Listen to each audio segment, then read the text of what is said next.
भगत क्या मानते हैं ये जो डेमोग्राफिक चेंज हुआ है इसका एक बड़ा रीजन क्या मानते हैं? बाबूलाल मरांडी उधर सरना सनातन एक होने की बात कर रहे हैं, वो कह रहे हैं कि दोनों का पद्धति एक ही है। गृह मंत्री अमित शाह का एक बयान बहुत सुर्खियों में है, विवाद भी हो रहा है। उन्होंने आदिवासियों को वनवासी से उनको ये जिम्मेवारी किसने दी है?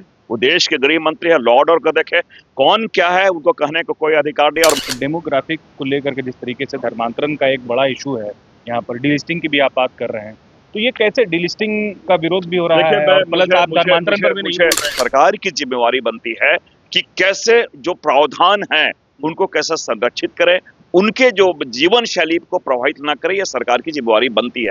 परिसीमन को लेकर के झारखंड में आदिवासी समाज एक मंच पर है। आज प्रेस क्लब में एक बैठक थी, विशेष चर्चा किया गया। लोकसभा से सांसद सुखदेव भगत भी इसमें शामिल हुए, इन्होंने भी अपनी बात रखी। दादा, चर्चा का जो लब्बो-लबाब क्या था? देखिए, जो आशंका हम लोग को है, ये डिलिमिटेशन के माध्यम से हमारा पॉलिटिकल डिस्प्लेसमेंट की संभावना बन रही है और इसके बारे हम लोगों ने चर्चाएं की हैं, जो सीट घटने की बातें आई हैं। हम एक बात जरूर कहना चाहेंगे कि देश के विकास में हम लोगों ने जो जल हो, जंगल हो, जमीन की जो बातें, जो हमारे आधित्य, जो स्वामित्व था, हमने उनको समर्पण किया, देश के लिए समर्पण किया। तो हम डिस्प्लेस्ड भी हुए, विस्थापित भी हुए। अब क्या हम पॉलिटिकली भी विस्थापित हो जाएंगे? ये एक प्रश्न है जिसके बारे आज हम लोगों ने चर्चाएं की है। दूसरी बात मैं आपको कहना चाहूंगा, एक उदाहरण मैं दे रहा हूं झारखंड के बारे। जब देश का अगर एक दशक में जो जनसंख्या वृद्धि का जो दर था 17.7% था, लेकिन जो आपको मैं धनबाद के एक उदाहरण धनबाद का दे रहा हूं, वहां 39.9% था। आप समझ सकते हैं कि तो वहां कितने लोग डिस्प्लेस्ड हुए।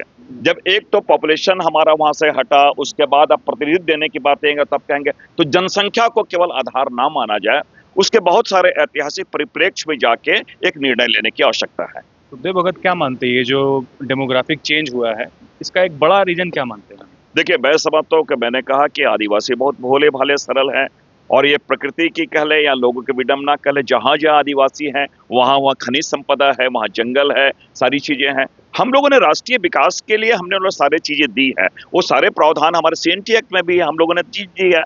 और आज हम अगर डिस्प्लेस भी हुए हैं और प्रतिनिधित्व से भी अगर हमें वंचित किया जाएगा तो मैं समझता हूँ ये एक अमानवीय कृत्य होगा। ये दादा, एक चर्चा जो है, आप इधर परिसीमन पर चर्चा कर रहे हैं, आप लोग एकजुट हो रहे हैं। बाबूलाल मरांडी उधर सरना सनातन एक होने की बात कर रहे हैं, वो कह रहे हैं कि दोनों का पद्धति एक ही है। देखिए, ये उनका राजनीतिक मैं समझता हूँ व्यवस्था के तहत वो कह रहे हैं, वो भी इन चीजों को बेहतर समझते हैं। अच्छा दादा, एक और सवाल ये है, डेमोग्राफिक को लेकर के जिस तरीके से धर्मांतरण का एक बड़ा इशू है, यहाँ पर डीलिस्टिंग की भी आप बात कर रहे हैं, तो ये कैसे डीलिस्टिंग का विरोध भी हो रहा है और प्लस आप धर्मांतरण पर भी नहीं बोल रहे हैं? मुझे लगता है ये भारतीय जनता पार्टी आरएसएस के द्वारा एक नियोजित ये शब्द लाए जाते हैं। मैं झारखंड की बात कर रहा हूँ, मैं झारखंड में मैं बता रहा हूँ। आप हमें बता दें कितने यहाँ पर थाना है, पूरे झारखंड में कितने थाने हैं, कितने केसेज हुए हैं धर्मांतरण के, बता दें। तो इस तरह की बातें कहाँ से आ रही है? और मैं समझता हूँ आस्था व्यक्तिगत चीजें होती है। आपको हो सकता है, मुझे लगता है होता आपको आलू बहुत अच्छा लगता है, किसी को मटर बहुत अच्छा लगता है, तो आस्था पे आप किसी का प्रश्न चिन्ह खड़ा नहीं करते। ये हमारा संवैधानिक राइट है। लेकिन डेमोग्राफी तो चेंज हो रहा है ना दादा। मैंने कहा कि देखिए, तो आपको गंभीर होना पड़ेगा। दो चीजें हैं इकोनॉमिक्स में, दो चीजें हैं, पुल एंड पुश। पुल वो करती है जब कहीं पे कोई चीजें आकर्षित करती है। नौकरी में आप अगर ऑल इंडिया लेवल पे क्वालिफाई करते हैं तो कहीं और आपकी सर्विस लग जाती है। कोई मजदूर पलायन करते हैं तो वो पुल हो जाता है।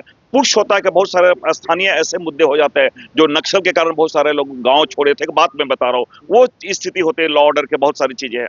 तो ये प्रक्रियाएं चलती है, लेकिन मैं समझता हूँ ये सरकार की जिम्मेवारी बनती है कि कैसे जो प्रावधान हैं उनको कैसे संरक्षित करें, उनके जो जीवन शैली को प्रभावित ना करे, यह सरकार की जिम्मेवारी बनती है। रही बात हम किस धर्म को माने, किस हम संप्रदाय को माने, किस हम पंथ को माने, ये उनकी व्यक्तिगत आस्था और उनके विश्वास की चीज है। एक आखिरी सवाल, गृह मंत्री अमित शाह का एक बयान बहुत सुर्खियों में है, विवाद भी हो रहा है। उन्होंने आदिवासियों को वनवासी से उनको ये जिम्मेवारी किसने दी है?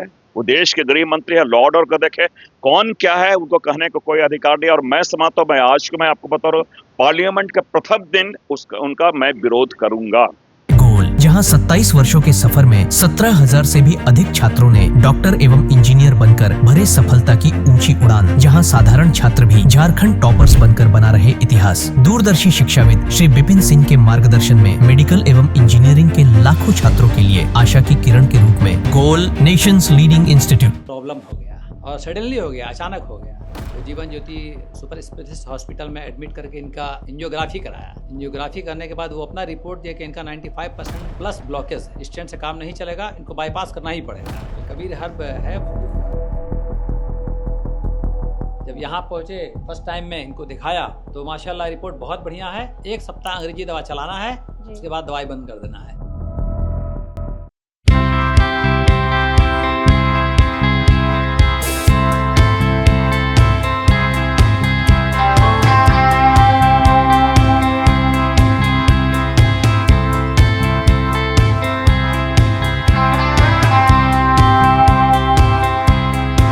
सरकारी परीक्षा की तैयारी का सबसे भरोसेमंद नाम NIBM। अच्छा कोचिंग ढूंढ रहे थे तो फिर गूगल में ही बताया कि यहाँ का रेटिंग भी बहुत अच्छा था। पुरुलिया से आए हैं यहाँ पर कोचिंग करने के लिए। NIBM के बारे में मेरे एक भैया हैं जो पिछले साल ही बैंकिंग यहीं से प्रिपरेशन किए और इस बार IBPS PO में सिलेक्शन लिए। मेरा अभी फाइनल सिलेक्शन हुआ है RRB PO में, उत्तर बिहार ग्रामीण बैंक में। मेरा फाइनल सिलेक्शन RRB PO में हुआ है। IBM, thefollowup.in. Like, share and subscribe.